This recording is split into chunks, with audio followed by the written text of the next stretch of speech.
Bienvenidos. Muchísimas gracias, Marta, por esta invitación. Bueno, pues muchas gracias a vosotros por aceptar eso, sentaros juntos a hablar sobre cómo es la madurez de otros y la propia. También os voy a hacer alguna preguntita propia. Marian, empiezo contigo. ¿Cómo ves tú a los maduros de 40, 50, 60 de este país en estos momentos? ¿Cuáles dirías tú que son los problemas más recurrentes en estos tiempos? Pues mira, Marta, cuando me hablas de 40, te diría que yo estoy viendo una adolescencia en los 40. Es decir, yo sí que estoy viendo mucha gente, y probablemente algunos de los que nos están escuchando se sienten identificados, que llegan a los 40 sin sensación de madurez de la vida, todavía con sensación de quiero disfrutar, por varias razones. La primera es porque quizás estudiaron o trabajaron desde muy jóvenes, con situaciones un poco precarias, pues tuvieron pareja, algún hijo, y de repente a los 40 están reubicándose. Y entonces están en un momento como de disfrute. Y esto lo estoy viendo mucho post-pandemia. Es decir, esto se ha visto también mucho post-pandemia, que estos, alrededor de los 40 hay como unas ganas de disfrutar como si estuviéramos en la adolescencia y en la juventud. Sí que alejándonos de los 40 y acercándonos a los 50, sí que empiezo a ver un poco más esa madurez. Yo creo que el número 50 impresiona como impresionaba hace unos años 40. Ajá. Y de los 40 a los 60, de los 50 a los 60 hay una especie de echada de vista atrás. Hay un punto de inflexión y hay una decisión. ¿Cómo quiero pasar la segunda parte de mi vida? Es decir, yo ya miro hacia atrás y voy viendo errores, historias, heridas, fantasmas, problemas que he tenido, alegrías, y tengo una capacidad de hacer suma y resta y tomar decisiones con respecto a los 50 para adelante. Y luego que muchísimas personas, cuando ya estás en los 50, tus hijos ya empiezan a tener una edad en la que te planteas muchas cosas, porque tus hijos te plantean muchas cosas.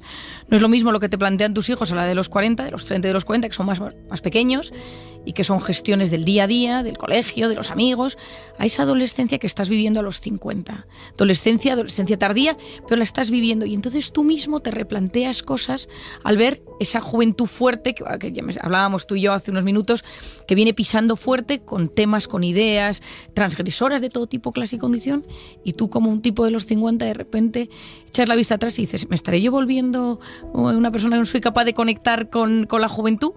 Y entra un momento muy interesante de introspección, que es lo que yo creo que es importante, ¿no? Que es ser capaces de mirar hacia adentro, de perdonarnos, de sanar heridas. No conozco a nadie que a los 50 no tenga 2, 3, 4 heridas potentes que sanar y que ir al pasado y perdonar para cicatrizar eso, porque si no, vives triste y amargado el resto de tu vida. Y uno de los temas que yo he hablado mucho y también en esta radio es de cómo vivir con rencor, vivir con pena, cómo te enferma físicamente. Y entonces ahí a los 50 empiezan las enfermedades, que es lo que estamos viendo ahora. Las enfermedades cardiovasculares, enfermedades autoinmunes, enfermedades inflamatorias, enfermedades neurológicas, y hay un auge a partir de los 50, donde de repente, ¡pum!, el cuerpo te trae algo. Y creo que está siendo un momento también para la salud física, no solo la mental, que luego lo hablamos mejor, que me parece que está siendo clave, que hay muchísima enfermedad física que está surgiendo en torno a esa madurez de la vida. Vamos después con eso, pero me gustaría primero hablar con don Enrique sobre cómo ha cambiado esta problemática de los 40, 50, 60. Ya me hablabas de un cambio, de que a lo mejor antes la crisis de los 40 era a los 40 y ahora es a los 50. Es a los 50 cuando uno empieza a mirar hacia atrás sobre qué ha pasado, qué no y qué puede pasar en el futuro, qué quiere hacer con su vida el resto del tiempo, ¿no? ¿Qué más cosas han cambiado, don Enrique, desde que empezó usted a ver gente en los 70? Bueno, yo antes que nada quería hacer una observación. Cuando eres joven, estás lleno de posibilidades. Y cuando eres mayor, estás lleno de realidades. Es decir, hay ya un balance existencial. A los 50 hay balance, hay arqueo de caja. Y cada segmento de nuestra travesía rinde cuenta de su viaje.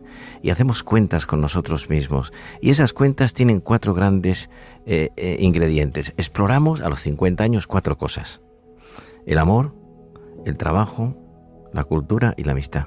Son los 4 grandes argumentos de la vida. Y por otra parte, sale a flote nuestra personalidad. O sea, por lo tanto, es muy importante saber esto, ¿no? Que el primero, de aquí sale la felicidad. La felicidad consiste en tener un proyecto de vida coherente y realista con esos 4 grandes temas: amor, trabajo, cultura y amistad. Y al mismo tiempo tener una personalidad relativamente bien conjugada. No olvidemos, Marian ha hablado mucho últimamente de este tema, de los trastornos de la personalidad, es decir, las personas que no han sabido construir una forma de ser sana, equilibrada, no perfecta, que eso es una utopía. Pero yo tengo que volver a la cuestión, don Enrique. A mí me gustaría que usted me contara qué ve de diferente cuando usted empezó a ver gente en su primera consulta, ya a finales de los 70, y ahora. ¿Cómo ha cambiado ser maduro entonces a ser maduro ahora? Porque entiendo que seguro que ha cambiado. Ha cambiado totalmente. En primer lugar, hace 30 años el psiquiatra era el médico de los que están mal de la cabeza, los que están locos. El psiquiatra es el médico de cabecera.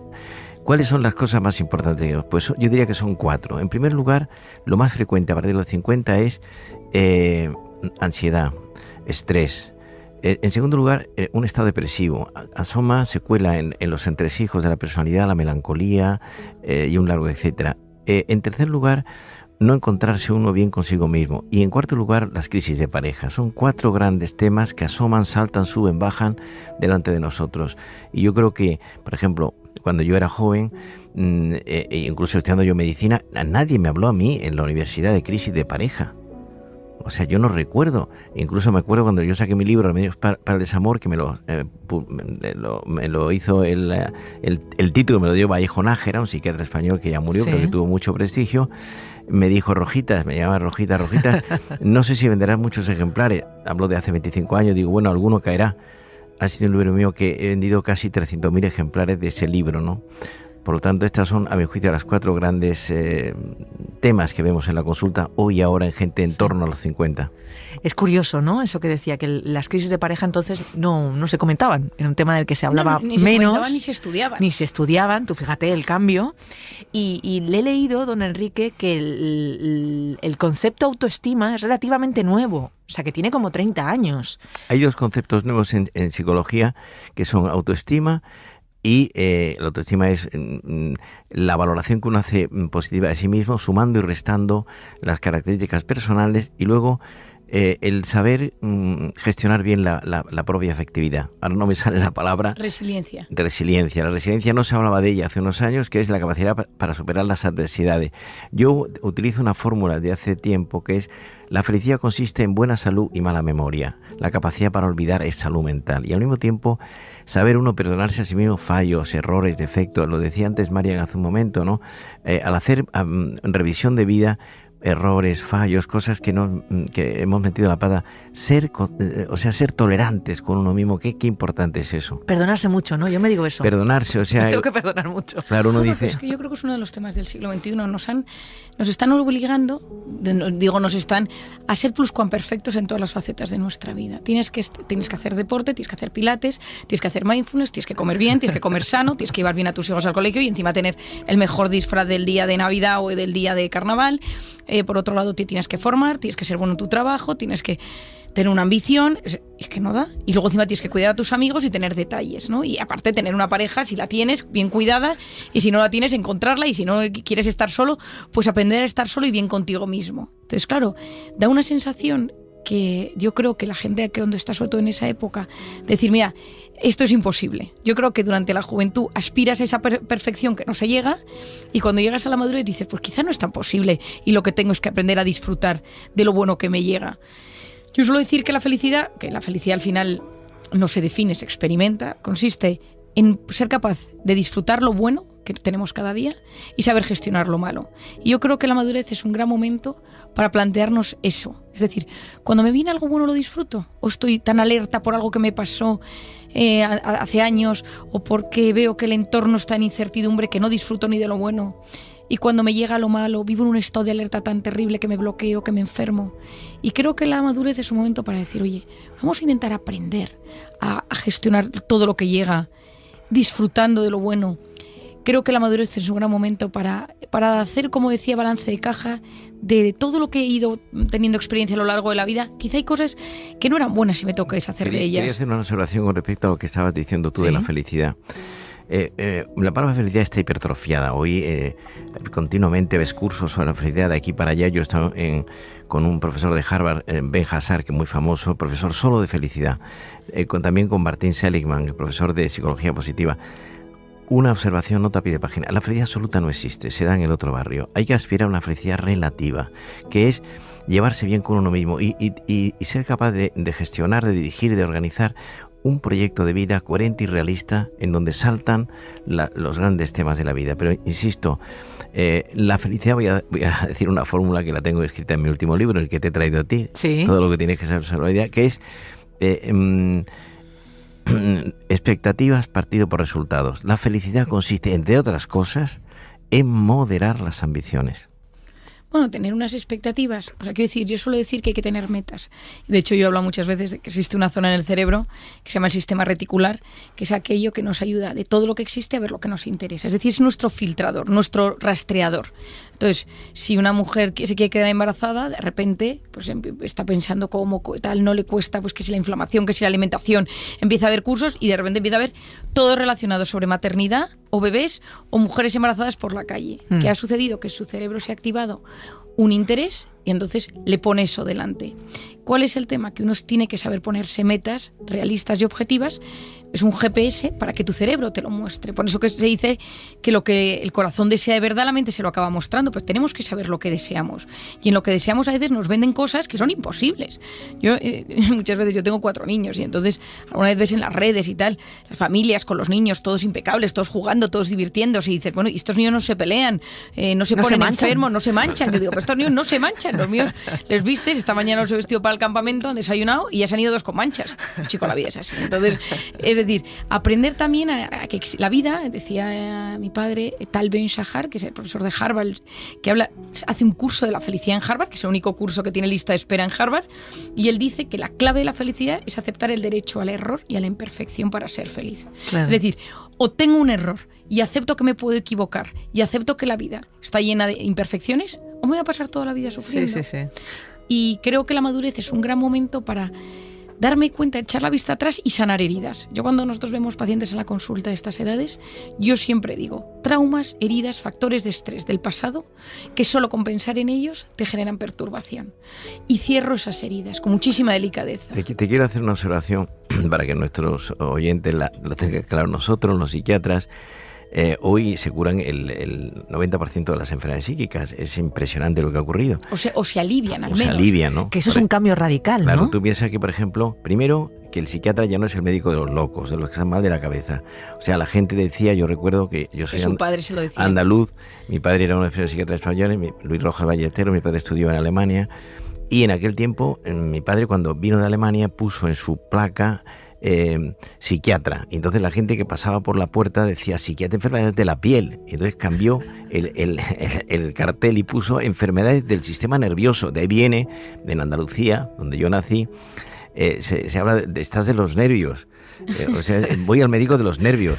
El psiquiatra es el médico de cabecera. En Estados Unidos, el psiquiatra te pregunta cuando vas a Estados Unidos, en relación con la psicología, usted es psiquiatra, psicólogo, psicoterapeuta, psicoanalista, usted qué tecla toca, tanatólogo, ¿no? Claro. Logoterapeuta, en Latinoamérica todo es matizable. Claro, entonces nosotros, por ejemplo, hacemos en nuestro equipo en Madrid, en el Instituto Español de Psiquiatría, hacemos mucha psicoterapia y farmacoterapia. O sea, hoy los avances son increíbles. Por ejemplo, en la mitad de la vida hay muchas depresiones que se llaman reacciones adaptativas, en inglés adjustment reaction, que son como consecuencia de malas gestiones, de errores, de fallos o de las mismas circunstancias de la vida, pues uno entra en un estado depresivo, en donde el estado de ánimo está presidido por la melancolía, la tristeza, la apatía. Entonces nosotros hacemos ahí farmacoterapia, medicación. Hoy hay antidepresivos muy modernos que curan los estados depresivos, pero hay depresiones que no se curan con fármacos, que son, pues, lo que decíamos hace un momento, errores de la vida, ¿no? Entonces,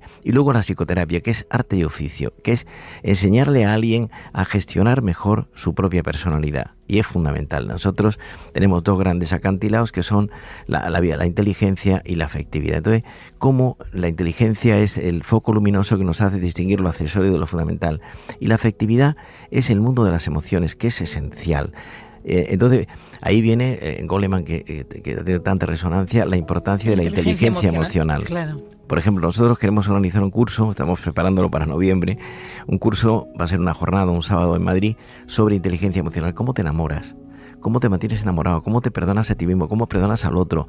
A mí me preguntaba hace poco... Esto es un tema que lo estábamos hablando, que yo creo que es muy importante. Es decir, ese mundo de la inteligencia emocional que nosotros estamos intentando introducir ahora mismo hasta en los colegios, En el colegio de mi hijo, su profesora, por ejemplo, en segundo de infantil, les da clase de inteligencia emocional. ¿Por qué? Porque estamos viendo que luego llegas a los 40, a los 50 y los 60, y a mí nadie me enseñó esto, a mí nadie me explicó.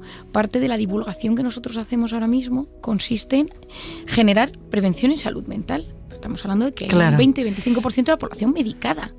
Y esto son cifras dramáticas. ¿Y esto qué significa? Y España, el primero en Europa, ¿eh? Ojo. Sí, señora. Bueno, un momento. En este momento primero en Europa con problemas de salud mental. Hay un señora. teléfono que es el 024 que apareció en España y en algunos otros países de la Unión Europea, lo más importante, Francia, Italia y Alemania. El 024 que tú llamas por teléfono si tienes ideas y o tendencias suicidas. Sí, señor. El teléfono es mucho, pero es poco, porque mucha de esa gente necesita un seguimiento. Tú estás hablando con un terapeuta 20 minutos por teléfono, desesperado. Que te puede frenar, pero lógicamente hay que ir a la herida. Hace falta una continuidad, porque eso es la psicoterapia, que es la manera como tú le enseñas a alguien a funcionar mejor en este mundo complejo y apasionante que nos ha tocado vivir. Y entonces ahí entra la figura del psiquiatra. O sea, el único fármaco que no aparece en el Vademecum, que es el libro donde vienen todas las medicaciones, es el psiquiatra, o el psicólogo, o por supuesto el médico en general, ¿no? Y el psiquiatra solo con su palabra, con su gesto, con su atención, te ayuda muchísimo. No digo que te cure, pero te ayuda, porque comprender es aliviar. Sentirse comprendido es dar un giro al estado de ánimo. Es que, personal. Marta, si nos metemos en esto, es que eso sí iba a decir. Y nos alejamos de lo... Es interesantísimo, pero dejarme que meta alguna pregunta. Hablabais de la vida afectiva, que me parece fundamental. Ahora resulta que nos casamos mucho menos y nos separamos mucho más.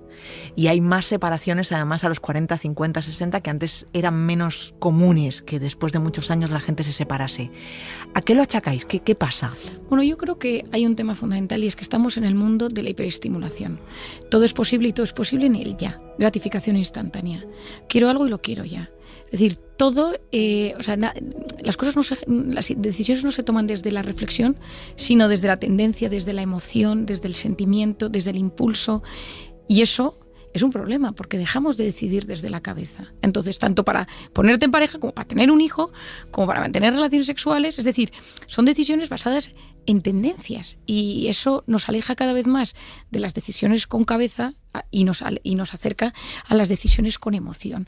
Y esa drogodependencia emocional, ser adictos a experiencias, como dice el filósofo José Luis Ruiz, que yo le admiro muchísimo, y él explica, ¿no? O sea, en una sociedad en la que quiero algo y lo quiero ya, quiero algo y lo quiero ya. Y entonces, eso genera que mi cerebro, cada vez que necesita algo, lo tiene. Si yo me aburro, tengo Globo, Amazon, pornografía, videojuegos, marca, Ash, deporte, cualquier red social que quiero, Instagram, TikTok. Es decir, tengo lo que quiera en un momento de aburrimiento. Yo me estreso, yo me enfado con mi pareja, mis hijos gritan, yo me encierro en el baño, en mi cuarto y me vuelvo a meter. Es decir, me encierro en ese mundo que me genera dopamina y es gratificación instantánea. Y entonces, ¿qué sucede? Que yo cada vez voy teniendo menos tolerancia a la frustración.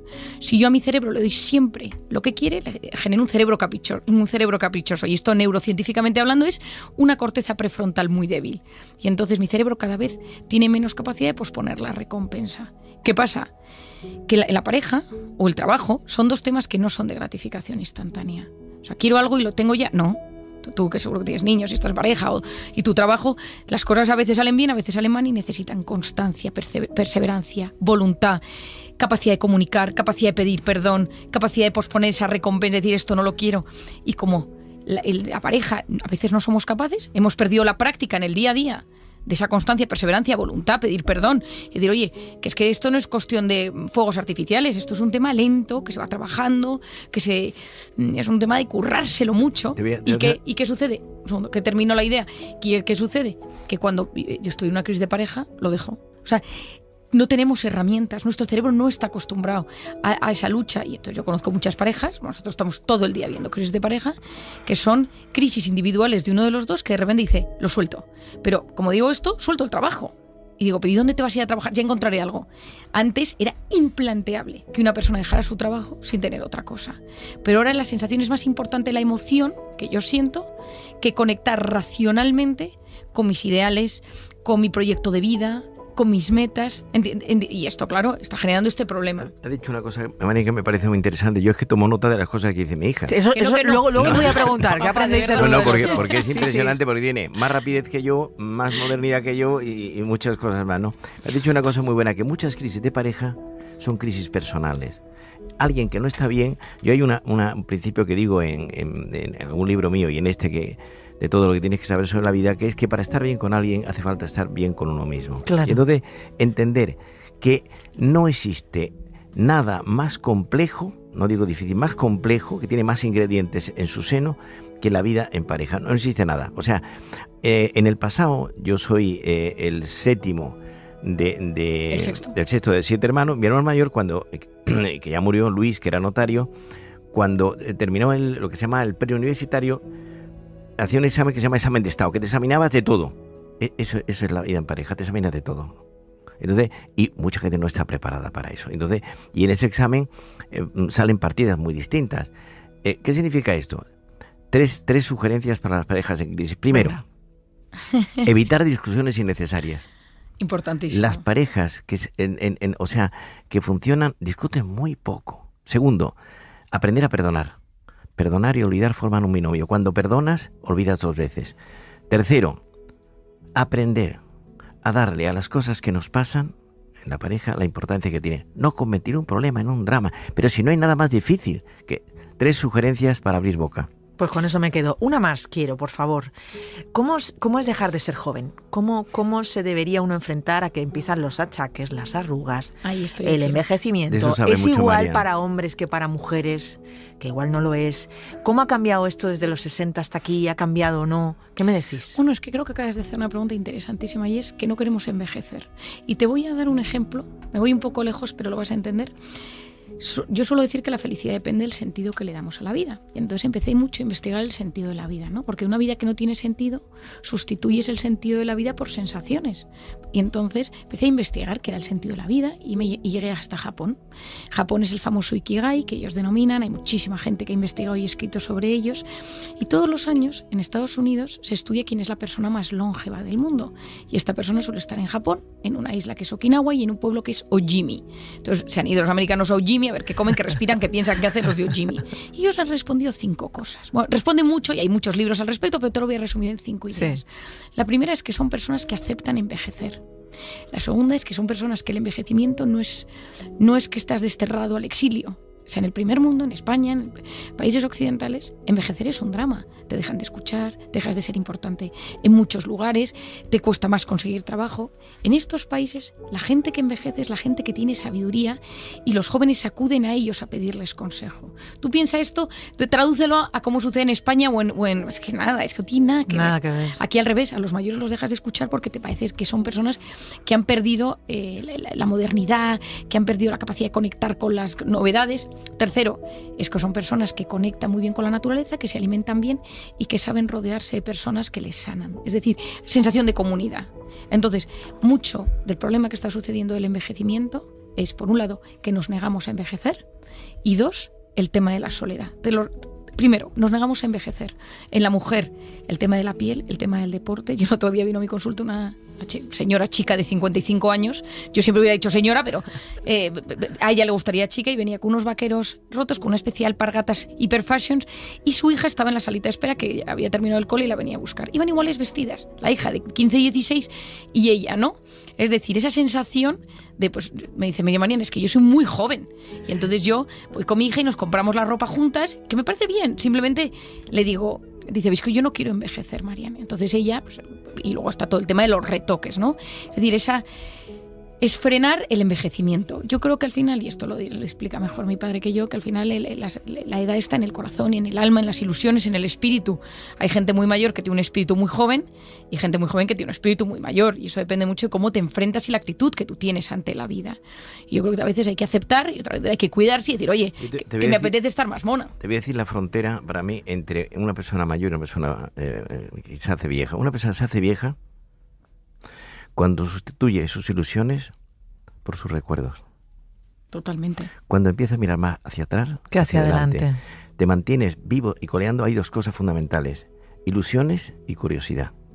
O sea, la curiosidad por aprender, por saber, cuando uno se da cuenta de... Yo, por ejemplo, ayer lo decía con mi mujer, dándome un paseo por el campo, digo, bueno, es que la ignorancia que yo tengo, no lo decía como falsa humildad, porque digo, tocas este tema incluso dentro de la psiquiatría, ¿no?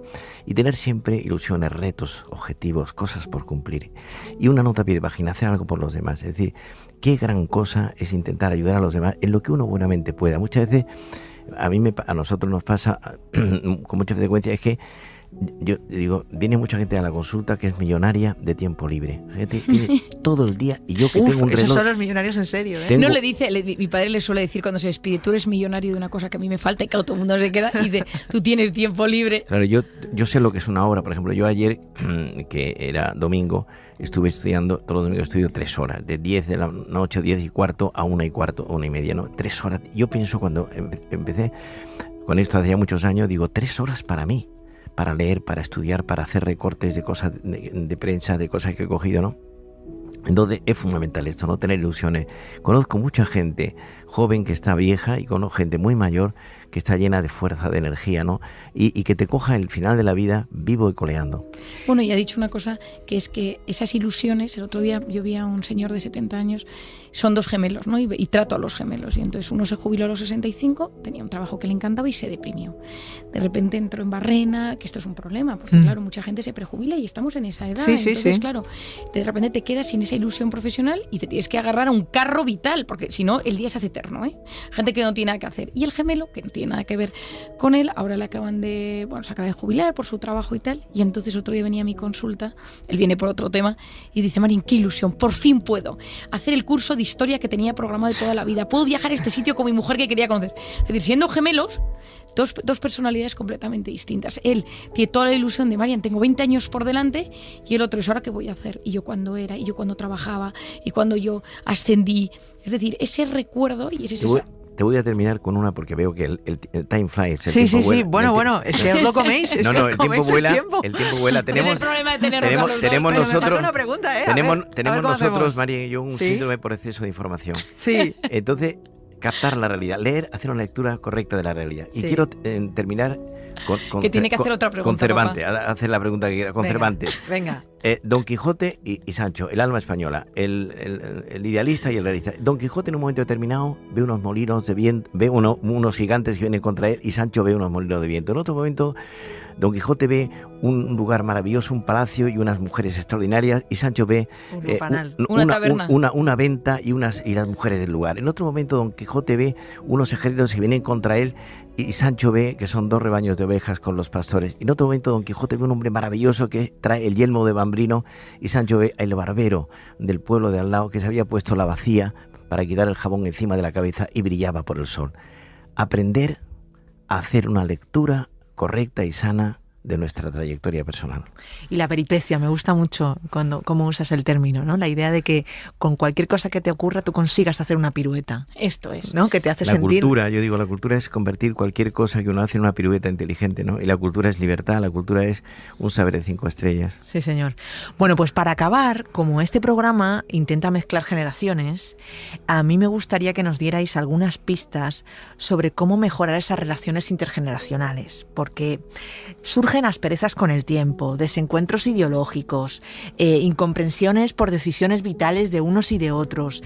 Esto creo que está en la mesa de todo el mundo. Padres que tratan de intervenir quizás demasiado en las vidas de sus hijos, o al revés, hijos que no entienden que sus padres quieran participar. ¿Cómo se hace para tener una relación sana intergeneracional? ¿Cómo hacemos para limar asperezas? O sea, yo creo que hay una cosa que acabas de decir que es muy interesante, que es la brecha intergeneracional. Entonces yo supongo que cuando nuestros abuelos o bisabuelos estuvieron en la guerra y luego pues hablaban con los hijos y con los nietos, pues desde el hijo que deja la comida y no se la termina porque no le gusta, y el abuelo que ha vivido la guerra y que se comía lo poco que encontraba, y entonces entraba en bucle interno y decía, ¿pero qué me estás contando? ¿No? Es decir, él venía de sufrir una serie de cosas y veía pues a su nieto que pedía que galleta, que donut, que patatas fritas, y el otro dice, pero no, o sea, yo creo que todos los momentos a lo largo de la historia se han entremezclado generaciones. Pero hay varias cosas. La primera es que ahora vivimos más que nunca. Por lo tanto, hay mucha generación. O sea, hay gente, bisabuelos con bisnietos. Entonces, esto es lo primero. Lo segundo es que en estos momentos hay mucho extremismo. Hay momentos de la historia donde ha sucedido igual, pero no había ni gente tan mayor ni había redes sociales. Y ahora mismo hay un extremismo. O sea, yo veo en consulta gente que me dice, pues el otro día un paciente con una ideología muy extrema hacia un lado, con un abuelo con exactamente lo contrario, extremismo hacia el otro lado, y una discusión acervada en el día del cumpleaños que acabó fatal, ¿no? Todos gritándose. Entonces, lo primero es que hay que respetar a la gente mayor. Hay que respetarles, uno, porque llevan más años, dos, porque son personas que tienen pozo de sabiduría por la edad, un poco lo que hablábamos antes del tema de Japón, y luego porque, no lo he dicho y lo tengo que decir, o sea, si no me muero, nosotros, el ser humano, yo he hablado aquí y horas, y le he dedicado horas al cortisol, ¿no? Que es la hormona del estrés, y nos intoxicamos de cortisol cuando vivimos en alerta. Cuando las relaciones no funcionan, lo que hay